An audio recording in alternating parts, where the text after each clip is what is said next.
langs forsvunne tid. Der var en deilig bie.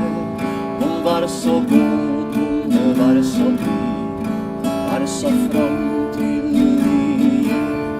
I krucifiks i hytten stod, for det hun alltid meldte, imens hun sang sine frelsers ord, og stjernen i det høye.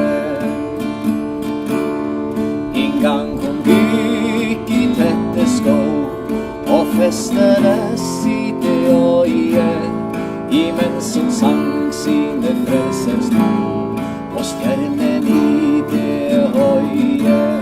Da får hun vil på spede får, og tørsten henne til plage, til sist hun blev i hus og mål, hun gred og seg beklage.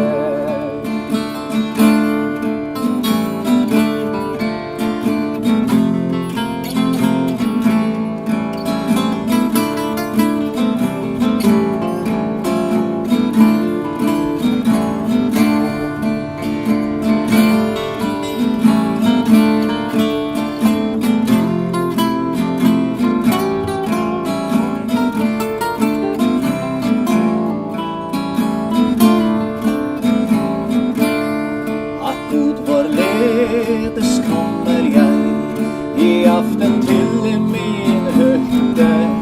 Jeg vet forfeilet, det har vi deg. Jeg kan meg få denne flytte. Jeg så tørstig og hører ei aller minste dråpe. Kun ville dyr og spøkelser, akkurat hva kan jeg håpe? Klare vann, og fulgte bølgene rolig. Den lette med sine blomsterstand til Kirstens lille bolig. Sang Kirsten hviler søt i blom, i gravens arme milde. Da kommer hun hver midnattsstund og stirrer på sine kilder. Hennes øyne, den blå, som hennes blikket, den blå.